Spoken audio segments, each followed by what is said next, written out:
them to, even if you're SK, even if you have familiarity with this map. And another thing, we were talking about the Valkyrie ban potential for Mouz, and how much SK rely on that information. That could possibly be something that Mouz choose to lean into. Automatically, they are going to ban out that Lion, something we've been seeing a lot of in Pro League recently. Yeah, Lion has been almost a default ban in basically every match since DreamHack Montreal was banned previously by Space Station Gaming, and will once again find himself sidelined here. It's funny because he wasn't always a must ban. It was almost always a hard breacher that needed to be banned and then somebody else, but taking Lion off the board has definitely impacted the way a lot of teams play in particular. Joining Lion will be a ban of both Glaz and Echo from SK, so those will be their bans, and then Mousesports' final ban will be Maestro. So no Echo and no Maestro, but that means Mira is on the board for Coastline. It also means Valkyrie is still in play for SK in particular. So lots of information available, just less indirect denial. It's not the worst thing for any defensive team, but it is definitely going to be hard to hold out against those plants, especially considering SK is going to be able to bring that Capitao. Jarvis must be happy about the way these bans fleshed out. Blackbeard for Pojo Man going to be that 6th pick, although I don't think anyone was fooled that Pojo would be playing on Ashe. Valkyrie going to be a 6th pick off of Smoke. That's very interesting. You've got no indirect denial apart from C4. That's a very old school way to hold the site. However, on a site like Kitchen, I can't say that's a bad decision. Kitchen is a very direct site. And with C4, you're not going to have a lot of trouble if you want to deny a plant by delivery or the kitchen window or whatever the attackers are trying to isolate. I mean, you do have the Pulse, but this is a weird site for a Pulse. I'm honestly astonished that we're not seeing a Mira come up here whatsoever on Kitchen. This is one of her strongest maps, bar none. It's almost as if the map was designed for her. Crazy. Maybe they came out around the same season, maybe a season apart, possibly. It's within at least like a couple days of each other. You know, like it's gotta be. But I mean, we'll see. The point that Parker is trying to make, I agree. They came out at the same time. Yeah. They came. Okay, well, yes, they came out at the same time, but also this is a site that is also going to be very good for Mira. It does kind of depend on how you choose to set yourself up, but you've got a Castle in play. Castle can aid Mira so much on this site. For example, the Mira window facing towards delivery inside of Kitchen is very exposed to the west door that goes towards Sunrise Bar.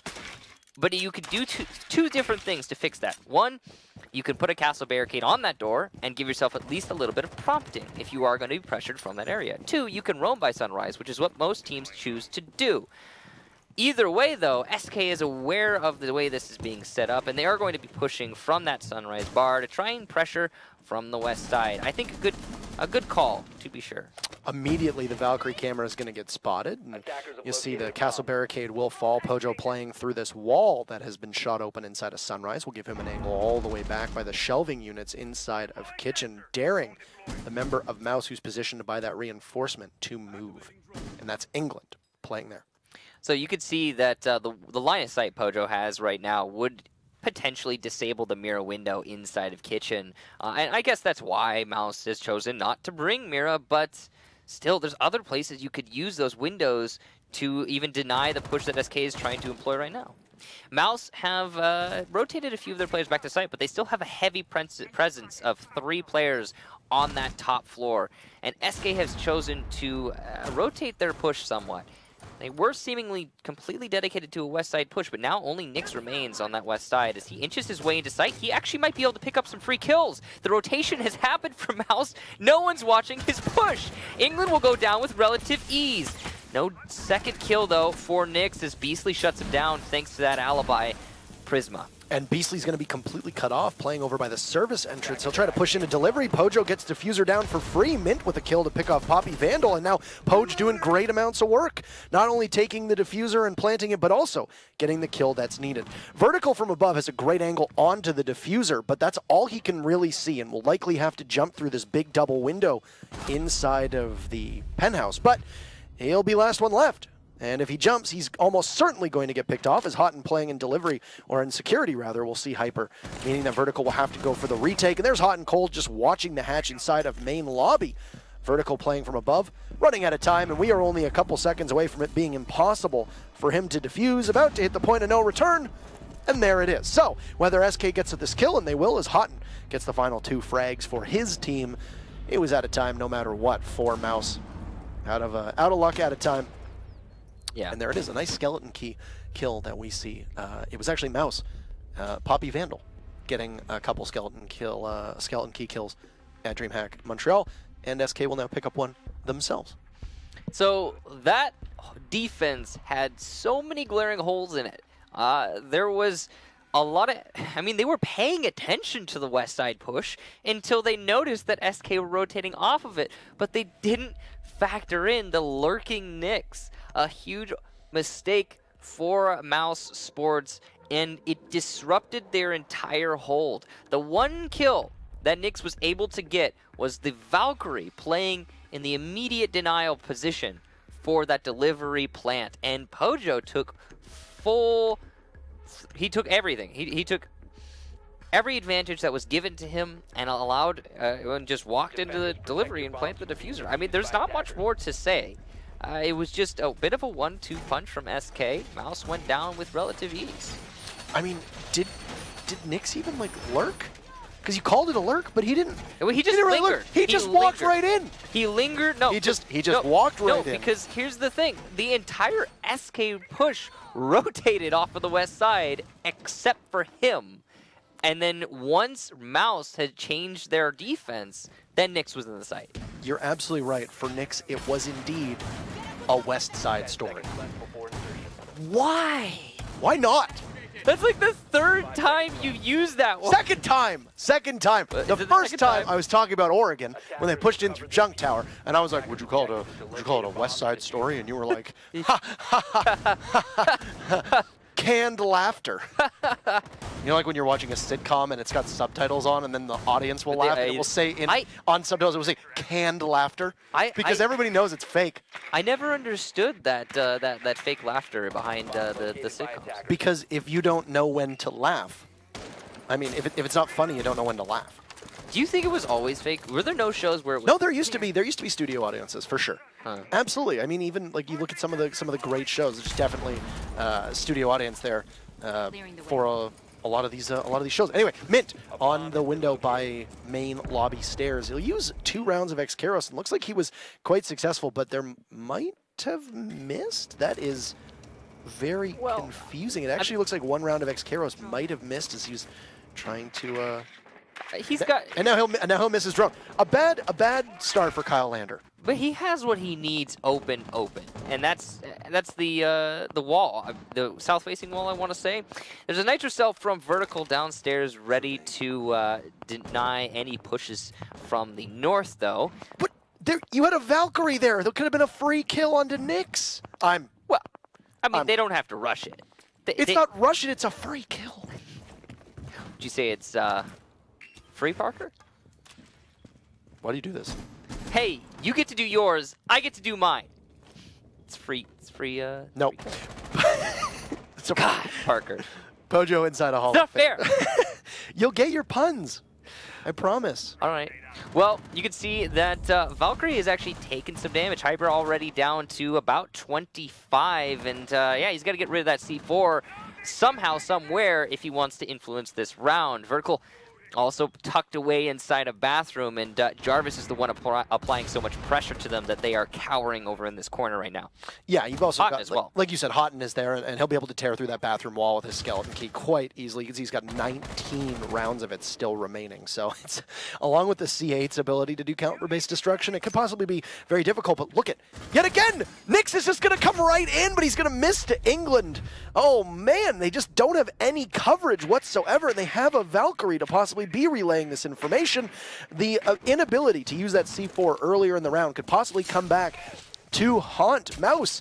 And now the execute from Jarvis as he'll smoke off. Beautiful hole that's been put into the wall there. Mint will get Vertical. And You've now also got Hyper, who's going to try to retake, but he doesn't need to. There you go. Use the C4 of the Valkyrie. The pulse is down, so that'll be the only one, but Mint finding Vandal means that you're going to have to deal with what little is left of Hyper in England. This is very winnable for SK. Jarvis trying to go for a plant, and he'll have to go up top onto the bed, but he's very exposed. If they can capitalize on it, and there it is, Hyper getting the kill onto Jarvis. SK did not fully commit to the roam clear, and it comes back to bite them as Mouz pick up round number 2, and we'll draw even at 1-1. That defense was not solid, but nor was the attack from SK. That was a little bit all over the place. A lot of it has to do with Hyper managing to stick it out downstairs, and as you said, SK failing entirely on clearing out the roamers downstairs. They had applied a lot of pressure. They put Hyper down to about 25 HP, but they couldn't finish him off, and they didn't dedicate themselves to doing so. Because of that, all the open up holes that were preemptively made by the defenders allowed for a pretty easy denial of the defuse plant, even after Jarvis had put himself on top of the master bed. It was unfortunate that the C4 came out when it did from Hyper as well for SK, because the plant was seemingly on its very last legs, and it looked like Pojoan was going to be able to get it down successfully. Hyper just narrowly managed to deny that defuse plant, and after that, it just all started falling apart for SK. They had to make too many changes and too many exposed rotations, and Mouz just took advantage of each and every one of them. Though there are, again, a lot of glaring holes in the defense, Mouz. Nyx on a crouch walk with Zofia is a scary friggin' thing, as is evident by those last 2 rounds. Twice.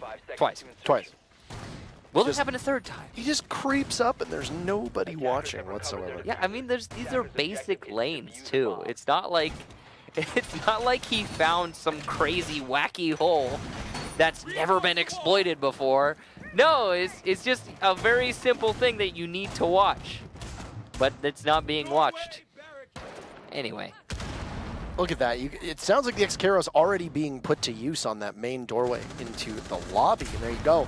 That's 1 round of the castle, or one of Castle's barricades used up by 1 round of the X-Karos. So Mint's still going to have 2 gadgets left to him, as they'll no castle barricade over on that service door either, or the delivery door, mind you.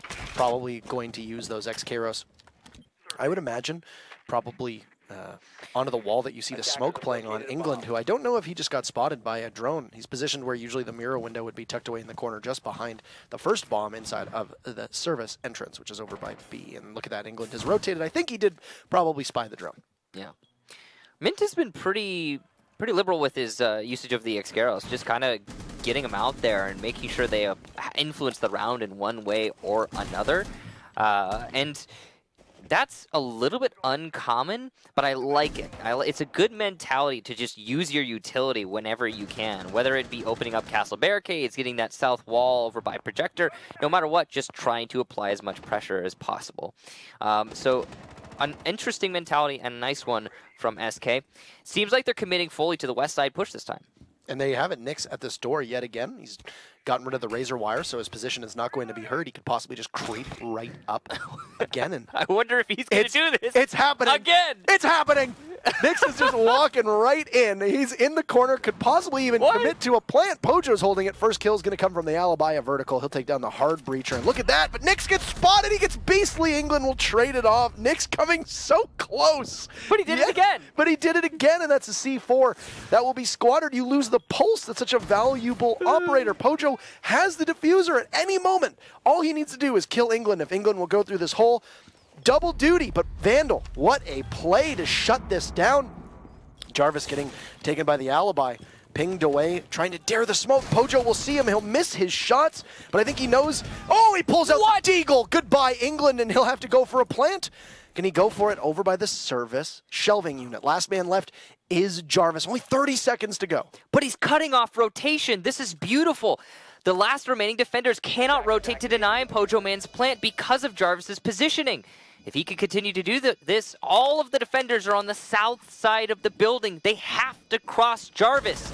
The castle will be the first one to try, and Vandal will go down with relative ease. Jarvis's position given away though, and Pojo still on top of that diffuser. All he needs to do is wait! The last two defenders from the main lobby, and Jarvis with the triple kill! SK take the round, beautifully set up, and I gotta say, Nyx did it again 3 times. They knew he was there, though. To be fair, the Pulse picked it up on the heartbeat sensor and went for the C4, not expecting Nyx to push. The C4 would have been very well placed on a Nyx in the corner by the kitchen equipment, but I think Nyx peaked at the right time, and that's SK walking away with that one. And with the round, I am amazed that now 3 rounds in a row, Nyx has been able to just walk into the site. He could have planted, for crying out loud. I like that SK didn't get ahead of themselves and try to plant before they had established actual full site control, because it was clearly, it was being broadcasted that Mouz were setting themselves up for a retake strategy. Now, it was pretty obvious. The main thing is that they did not reinforce the kitchen wall. When you don't reinforce the kitchen wall, it means you want to use the kitchen wall to deny plants inside a kitchen.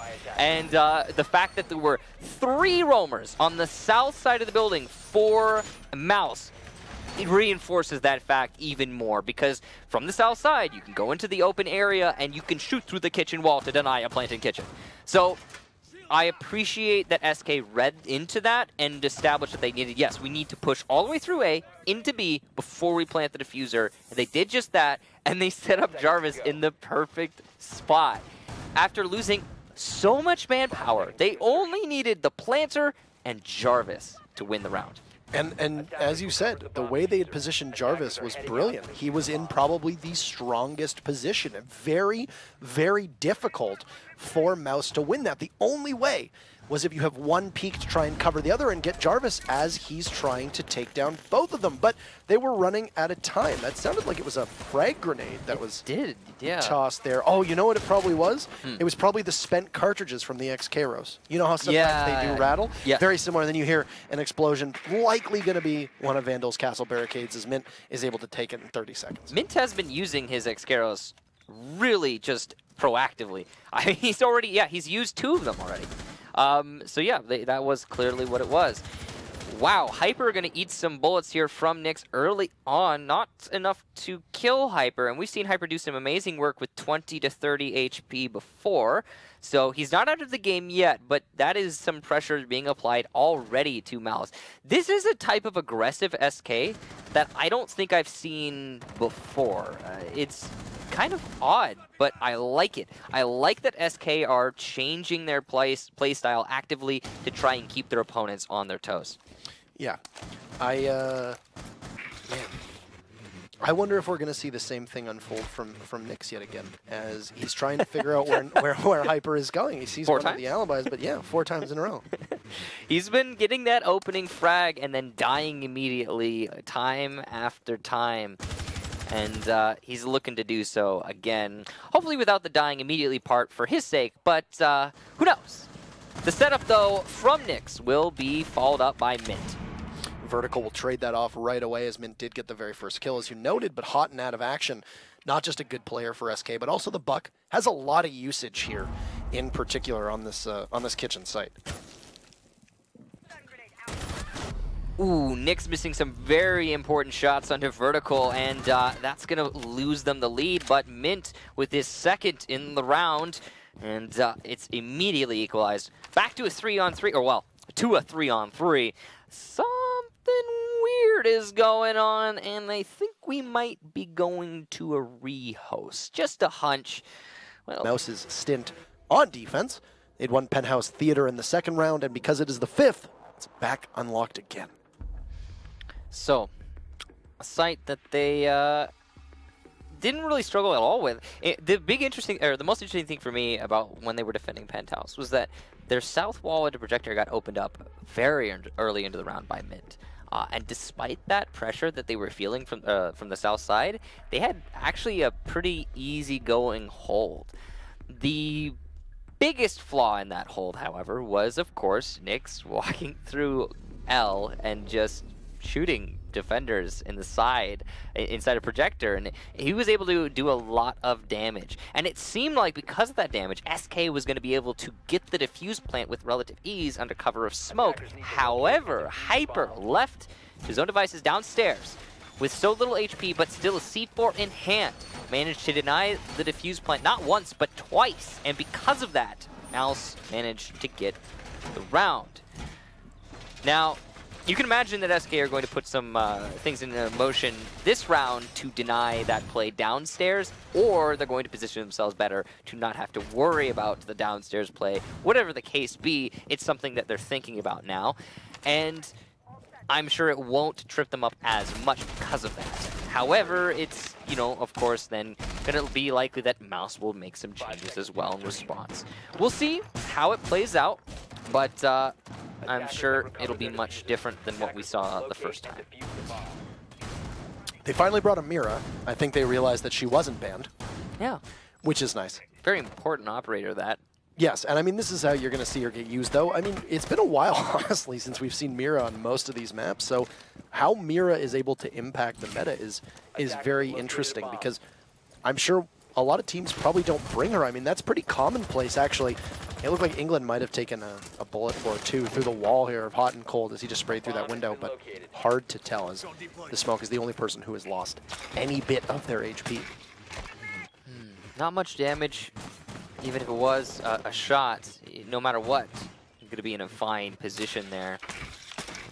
The Miras are, well, of course, put on the normal walls. Kind of interesting that there's a double reinforced situation going on there. Usually you'll see one mirror window on a half broken wall and the other one on a reinforced wall, but here you got the double. It's not really going to matter terribly, but it's definitely a little bit different than what we're used to seeing. The indirect denial options here are C4 from below times 2, C4 from in front, and gas canisters, and possibly another C4, although I seriously doubt that they have brought 4. I feel like 3 is just the right number. VIP pressure from SK already, and you can see that vertical on that Pulse is starting to call that out to his team. So the information is definitely flowing from Mouz. They've got the Pulse and the Valkyrie and the Mira. They're well aware of what SK is choosing to pressure. This is the same spot that Vandal's playing in right now that we had originally seen Hyper playing on when he was the Jaeger just by the main lobby stairs.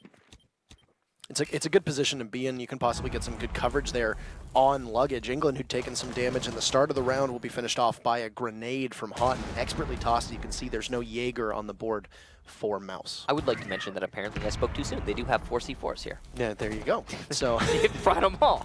They did indeed bring them all. They're going to forego a lot of barbed wire than just having the Smoke be the only one. Hyper positioned to possibly greet somebody inside a blue bar as he's by that electrical, or by that gas range rather, and he will find Mint as the lone hard breacher of SK tries to wander towards Cool Vibe stairs. Smokes and execute going down from Jarvis as he'll hit those asphyxiating bolts, and Pojo will try to flash behind the mirror window of the Bandit and swing in and possibly go for the plant. Now, mind you, you said there is 4 C4s on the board. One will be silenced as Nyx is there to take out Hyper. Double stacked inside a bathroom. This is a dangerous position for SK. Only 15 seconds left, and one of these two teams will walk away with the lead after the first half. Oh no, Nyx will miss his shot. Vertical will win the duel. Beastly, a great C4, leaving just Jarvis and Pojo man left. Very exposed as Pojo through the ground. Jarvis will need to clutch in a 1v2, but he's all out of time, and Mouz will actually take the defense here. 3-2 on Coastline. Not something you see every day. No, certainly not. We talked about this at the beginning, though. Mouz are so comfortable on this map, and seeing them win the defensive half, while it is shocking, again, on the baseline, I think this is something that we can expect from Mouz as a team. SK seemingly struggling to deal with that round. Again, because the interesting thing is here, Maestro and Echo are both banned. So what does that force you to do as a defender? It forces you to seek out other forms of indirect denial, other ways of preventing the diffuser from being planted. So what are your options there? Well, you have smoke with those gas canisters, and then you have your C4s, and they did bring all of them, and they made good use of them. They even had them in excess in that round. A big part of that round, though, apart from the actual C4s, had to be Hyper. His excellent play of the Pulse downstairs. He called out so much for his team, and because of that, it allowed for full knowledge on the SK push, and more importantly, he defended himself when he was being pressured by the attackers downstairs. Usually you see a Pulse get a little bit flustered when he's got his heartbeat detector out, he's being attacked horizontally, he doesn't have any teammates to support him, and you'll see that go in the favor of the attacker, but in fact not the case for Hyper. So you'll have Hot and Cold go onto this Valkyrie. As we mentioned earlier, both he and Jarvis can flex onto the role if need be, but now Jarvis will play the Pulse to give information where you have it. Keep in mind that SK will usually run an Echo or a Maestro, with that being Nyx's main operator, and I think we've seen Nyx play Mira as well in the odd chance that Mira remains unbanned. So he's gonna be running on a roamer this time around on the Jaeger, and you're probably gonna have, I would imagine, Hotten and Pojo play on site because Mint is currently off site, situated down by Service, and you're likely gonna have Jarvis giving intel from below. Mint's got an interesting position there. You could see he's just trying to avoid drones as much as possible, and potentially come for a late flank. If his teammates are being pressured from VIP, this could be a really great position. But if Mouse or Throw in their roam clear, then it also could be a really terrible position. It really depends on Mouse's droning, whether or not they choose to go and commit themselves to a full roam clear. But it looks like they might just be pushing in through the south balcony into Aquarium. Jarvis is going to call this out, however. We've seen a lot of We've seen a lot of Pulse being relevant on Coastline, and Jarvis is going to make it even more so. He's going to really drive that one home. Nice kill onto Vandal, and the Ying goes down. Yeah, the Ying being gone in particular is very crucial for SK, because that Ying can just do so much trouble, or cause so much trouble to your site players, or even possibly to try and pinch out a roamer. Saw the Claymore get put down there by the Ying, and I think that was Jarvis trying to take it out and have to maybe go for a run out here with England as the Hibana from above. But Jarvis just seems to be, for the time being, really disinterested in taking an engagement. And Mouse in particular, right now, as England is very far off, and they're, I don't know if they're just simply waiting or what, but this could possibly be an easy jump out for Jarvis, who I think is more valuable alive than he is dead, even if he does know that the Hibana is very slowly encroaching upon him. Pulling out the bearing 9, England will toss in one flash, and Jarvis trying to get information, but look at that, Nyx is able to get England before Vert is there to trade it off. So Jarvis just relaying information to the player from above as we hit the final minute. Mouse down 2, and 2 incredibly crucial tools in both the Hibana as well as the Ying. Vertical nearly getting a kill there through the pre-made holes from the defenders, but not to be, it seems. He will retrieve the diffuser from his down teammate and start his ascent to the Aquarium balcony. It does not look like actually the defenders have fallen off for the most part. There is still Nyx behind the minibar, but Aquarium is not as stalwartly defended as it once was. Still some good positions here from Mint. He's managed to keep himself at the top of the main lobby stairs. And he can greet Hyper depending on how this works out, but Hyper just looks the wrong way. Great reaction from Mint to get that kill, and Mouse will have to hustle. Vertical's going to have Nyx waiting for him behind that bar, as you said. All the Jaeger needs to do is pop up as Mint will pick up his second kill, and there you have it. Nyx through the plates on the bar will get the final kill for SK, and they'll equalize. With this being a very defender-sided matchup so far, is not exactly something that we have seen on Coastline, as I mentioned. Interesting, especially on Hookah, which is a site that sees the least amount of play here on Coastline. I want to say Coastline's been a lot more back and forth with the sides. I mean, we saw, for example, in that Rogue EG match on Coastline, it was actually about even between attackers and defenders. We saw that just a while ago. So there seems to be a bit of a changing in the winds for Coastline as to the side, preference. It still does lean towards attackers, in my opinion, and I think the design of the map will keep it that way probably forever, unless we get another DLC where it's heavily defensive sided. That could happen again. Of course, the one that pops into mind most immediately would be like either Ella or Mira. But I don't think that's going to be enough to change the way this map plays. Either way, though, defense has started to find its groove on this map, and it's started to be a less detrimental half for whoever chooses to go into, or not chooses, but whoever has to defend. Right.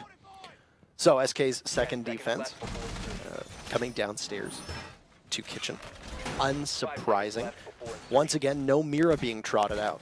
We've gone through 7 rounds now, and she's only appeared 1 time, which is a bit perplexing, but we've also seen this on Consulate. Last time around that Mira was unbanned on Consulate, she was only played a couple times. That was from Rogue, who had her in the hands of Easily. And I honestly think, if you talk to these teams, a big reason behind that is just simply because a lot of teams don't practice with her in their strats because they assume she's going to be banned. That, and I gotta be honest, sometimes having a Mira window that's broken is so much worse than having no Mira at all. And you could see, Mouz right now, they're running a Twitch. And if there is a Mira, there's a high likelihood that that Mira window will be opened by the Twitch drones. And Twitch as an operator has been seeing a decent chunk of play, not a crazy high amount, but still a decent chunk. And just because, you know, Twitch is a great operator outside of her ability to destroy Mira windows. You've got that F2. It's absolutely lethal. As an operator, or as a player, you got to be very comfortable. Yeah, two rounds in a row for Beastly playing the Twitch, and the Jaeger playing by the door will be able to get one of Beastly's drones, but I think he's going to realize that maybe that position isn't the safest to play. There is an angle that Nyx could possibly get on the Twitch situated there as Beastly goes on to his second drone, but no, he's just going to commit to it fully, leaving Nyx sitting inside of Penthouse, I think largely undiscovered. Mouz have control of Sunrise Bar as well as Blue Bar, as Hyper and Vertical sit themselves in either. In England, at the bottom of Cool Vibe Stairs by the main door. Vandal will join in. So that's 4 members of Mouz, all of whom are just sitting by the doorway to kitchen on the west side of the map. You're leaving Beastly off-site. He's still out on that hookah balcony.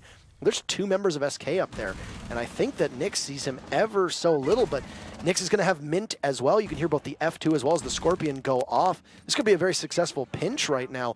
The execute could be happening at any moment. I think there you have it. Nyx sees the back of Beastly, but cannot land the shots. Mint will need to run out, but there's a Claymore in the way. Both members of SK will now double up, and I think just trying to scare off the Twitch. And Beastly will be rewarded with a kill. It seemed like a very easy situation for SK to walk away with one in the bag, but they're not going to get it. Mint losing a lot of his HP. That Claymore is going to be a huge impediment for him as well. England will take out Jarvis as Houghton eliminates Hyper. Mint still wondering about his place in the universe outside of that north balcony. And here comes the actual site push as the last 25 seconds come into play. Houghton gets his second for the round, and he's going for another one. He will get a third, holding firm in the shelf unit and that A site. But a fourth for Houghton, going for the ace. It's just down to Beastly, but Mint will get that final kill. SK take the defense thanks to Houghton Cold playing in the shelf inside of A. Just all the way down to the pistol, able to tear apart his opponents. The Deagle of all weapons as well, which did see a bit of a change a couple patches ago with its visual recoil being toned down an awful lot and becoming a more threatening weapon for both Blackbeard and Valkyrie to wield, which I think it really needed. It was in a pretty lousy spot prior to that. But this also happens to be one of Houghton's best maps, up there with Cafe Dostoevsky, which we used to see him absolutely take over, but of course it's out of the map pool. So Coastline seems to become one of the few maps where Matthew Stevens, Houghton Cold himself, thrives upon. Mouz did have a very good opportunity to possibly win that round, especially after that early pick they got with Beastly, but they just became victims of time more than anything. Yeah. On the Houghton note, there are just certain maps you do not bring Houghton to. Cafe was the map, like you talked about. He tends to pop off on one map in particular from time to time, right? I guess like you said, it's Coastline. But yes, touching on the actual attack strategy there, like you said, very slow. The push from the west side was just a little bit too belated. Also, the pressure on the north balcony, while SK, in my opinion, kind of fumbled that one, it did waste a lot of time, and that's very important to take away.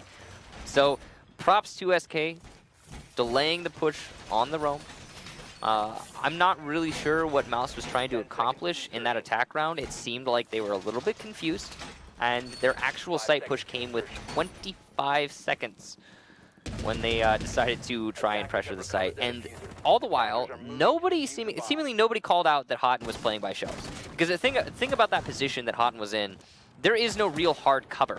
When you are in that spot, you're very much exposed. As soon as the attackers cross the threshold of the doorway to kitchen, you're basically in their line of fire. So that was a very dangerous position for Houghton to play, and he somehow got away with it. That should not have been allowed to happen. No, absolutely. And one of the struggles that Mouz have really had is that they always seem to be looking in the wrong direction. They're just always unaware of what's going on around them, especially on defense. When we saw those times where, Nyx can just walk right in and get a free kill, it looked like there was zero situational awareness there from Mouz on a lot of instances. You think it's a possible communication error, just internally their comms not really working out right now? I will tell you that over the last couple weeks, Mouz's coordination has been much superior to where it was a couple months back, and I think a lot of that speaks to the fact that they now have a stronger IGLing system than they had previously. But yeah, I do very much think that they're still trying to iron out a lot of those issues they have with coordination. Mint's going to get droned out in kitchen and is in a very bad spot here. He's going to rely on Nyx, who's walking up through the bathroom to possibly try and get hyper. It's the IQ at the service doorway. Meanwhile, Mouz have managed to get into the front foyer of Sunrise, which is where the bomb is situated, or the bombs rather, as we are defending the double bar for SK. First kill's going to go to Nyx onto hyper. As I'd mentioned, that was the IQ that was playing over by service. He was once again basically split pushing off site. And, well, he's going to be the very first casualty. We'll see if Houghton can pick up 5 kills in 2 rounds, as he's going to get the Hibana. Pojo is there as well. Jarvis and Houghton with a kill each. It's all up to Beastly. Last man standing. He'll get hurt with a Gizmat mine as he jumps in through the kitchen window, and Mint getting onto Beastly. I don't know if Jarvis picked up a kill there, but that could possibly be a team ace for SK as they're going to move to match point. Whatever the case, it was an extremely dominant round, whether it was all team inclusive or just the 4 of them. No matter what, SK looking incredibly strong here on Coastline. Mouz seemed to have a little bit of a streak going towards the end of the first half, where they ended actually 3-2 in their favor, but it has, as a result of the half switch, shifted entirely in SK's favor. They seem completely dominant on defense. And I think, again, this is kind of telling of how Coastline is starting to become a little bit more of a mixed bag. You can't just say the attackers are going to win all the time. It used to be like that for such a long time. I think it's teams starting to figure out how Coastline really works. It also used to be the case, of course, that Coastline was a map that nobody liked to go to. And now lots of people are comfortable playing here. In fact, I think the entire league is comfortable playing here. There are very few teams that are not adept at Coastline at this point. Yeah. And like we said, it has one of the highest pick rates. Yeah. It has one of the highest pick rates out of every single map in Pro League for good reason. It's one of those maps that I think just took a while for people to realize the ebb and flow of the map, similar to Border. Border was a big one. I remember that a lot of teams looked upon Border negatively when it first started out. A lot of teams didn't really liking the... A lot of people thought it was abhorrently bad. I mean, and I think it was stemmed off of Yacht being such a bad Yes, and I mean, I think that as well, Border, a couple teams that I had spoken with, because I wasn't as active in the scene. In fact, I actually didn't start playing this game until the release of Skyscraper, so I mean, I wasn't around until Red Crow. So Border was 2 seasons before that, as you had Favela afterwards. A lot of teams that I talked to when Border first came out, number one, it's worth noting, the frame performance on Border was awful when it first came out. It was it along with Favela were 2 maps that would just tank your frames. And that obviously definitely factored into it. That's obviously been cleaned up since then. It was also the lighting. This was pre-lighting fix. For those of you who didn't play, the lighting in this game used to be atrocious, and the Border was especially bad. Now, you see downstairs, Jarvis still playing inside of the office. He's got both England and Vandal with him, and Vandal watching that doorway. You've now got 2 members actually watching that doorway, but on what is a match point situation for SK, they will blow things open as Vertical, the Maverick, is going to be taken out with a C4 being tossed from Houghton, who has really been the former part of his name over this last half. He's definitely hot right now. You're absolutely right. Nyx behind the minibar in Aqua, holding on to 2 Mouse players as they attempt to push their way through this south balcony. This is not an easy push, and all Nyx needs to do here is wait. If he just continues to do that, well, it's time wasted for Mouse yet again. Nyx could possibly be set up to be a dead man, though, especially with Hyper now coming in through luggage. The ADS is going to burn 2 of those, but there you go. Hyper in luggage will manage to get Nyx. I don't think he was anticipating that 3-pronged attack, though Pojo did try to give him a bit of cover, tossing the Toxic Babe into the doorway. That was leading out to that balcony. It's going to leave Jarvis downstairs, giving a ton of information, but keep in mind that the balcony where both England and Vandal are situated, it's C4 proof. You can't break through that floorway. The moment that they work into Aqua, though, well, that's where the real killing can begin. And Hyper's going to be there. The hard wall leading towards the side of Billiards will get blown open. And now Hyper's going to go into drone work. He's going to see Pojo. This is where Jarvis is going to be incredibly pivotal. He could use that C4 that he has to guarantee at least 1 or 2 kills, but the most important part is that he doesn't go too early. Final 45 seconds here as only Vertical and Nyx have been removed. The Maverick obviously being much bigger of an issue for the attackers than the Jaeger on defense. You can see Mouse so very focused on this Aqua push, and as Jarvis's C4 misses, that's going to alleviate a lot of pressure they didn't even know they were confronted with. But Vandal missing one Candela, and the other hit by the ADS from Jaeger. A huge misplay there from the Ying, and that will make SK's hold so much easier as we come down to the last 20 seconds. Though Hyper gets his second kill of the round onto Houghton, and Jarvis has been lit up substantially downstairs. The defuse plant is going down on the A-bomb right now, but Pojo will stop it with a blast from the shotgun, though it's not going to matter as Mouse collapses on the rat. So we should be loading in SK on defense, Mouse on attack for, as was stated, the very last possible round here. Mouse are fighting for a draw. SK really need this win. They have a tenuous hold on that second place spot. They need to solidify it a little bit more with some points. Also, if they do manage to get this, they will propel themselves, if I'm not mistaken, back into that first place position. So that is, of course, what they really want to happen here. Now, there's been a break for both teams, so both teams have, of course, been allowed to think about how they want to address this final round. You can see SK are going to choose to go back to the hookah and to try and hold themselves out here one more time. They were unsuccessful last time they went to hookah billiards. It was a nice attack from Mouse and just the round prior. But this time you could see the setup from SK is specifically designed to address how Mouse attacked. Most notably those holes being placed by the A-bomb. So the default plant spot for Mouse is no longer accessible. 5 seconds to go. And Aquarium push is also going to be made a lot more difficult by the addition of a lot of barbed wire, and I'm sure Nyx is unlikely to push out of his position behind the small bar this time. He also has 2 ADSs just in case he starts getting pressured by those flashbangs and grenades, so SK has really accounted for how Mouse tried to attack this last round, and they're directly trying to counterplay it. Now there is some very aggressive play from Vandal. That very narrowly was not a kill onto Jarvis. You can see he's now on 25 HP. So that's not a kill, sure, but also very early and easy pressure applied from Mouse. Yeah, and now Vandal is going to have to push off towards the ruins.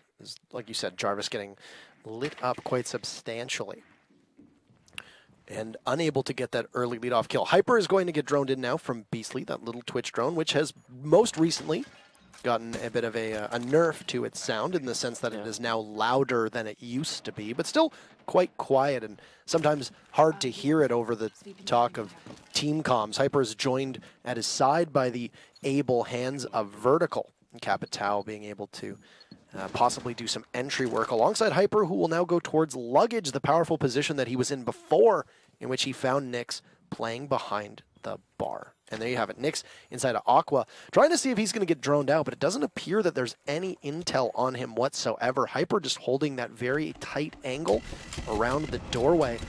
But there you have it, Jarvis is now going to get pushed from below as some Candelas go off, but Vandal unable to get Jarvis as Mint is there to watch. helping his teammate. This is a position where now Hyper could possibly push up onto Nyx, but if Nyx is able to stop this push, and he's going to get doubled up on, this could swing in SK's favor very fast.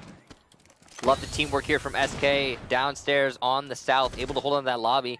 Nick's now the one in the pressure position. He's being supported by Pojo, who is using those smokes quite aggressively with still so much time on the clock. He might want to save one or two, but he's only got the single one left. Nyx, though, unlike in the previous round, has decided to stay very passive before immediately falling back as soon as those flashbangs come out his way. The right call from Nyx, to be sure. Yeah, and he's going to walk away, as you said, with his life. He's going to play in the position in pink where Pojo was previously. Speak of Pojo, he'll be punished by Hyper. Here come the Capitals from Vertical. Now Beastly will find Jarvis, and Nyx will have to get into the action, but Hyper will pick up his second kill. From below, Mint will just eviscerate Beastly. Some solid tracking here, and now Houghton from above will just run right into the Capital. It's all up to Nyx. Can he light up the Capital himself? No, Mint is going to get down towards Cool Vibe stairs, and in a 1v3 with Diffuser down, this is going to be tough. On his back is Vertical holding the para on an angle in which Mint will not be able to cross. Flashbang will sail over him, and as he pops up, the debris from the broken vase will obscure his sight. England will be there to clean it up and send us to a tie.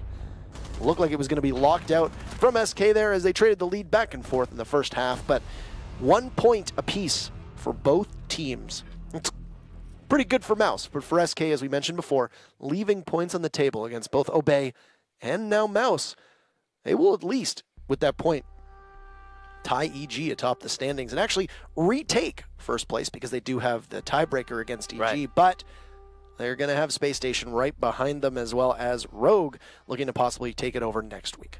So SK, last week it was a recovery against Obey to get the draw, but this time it was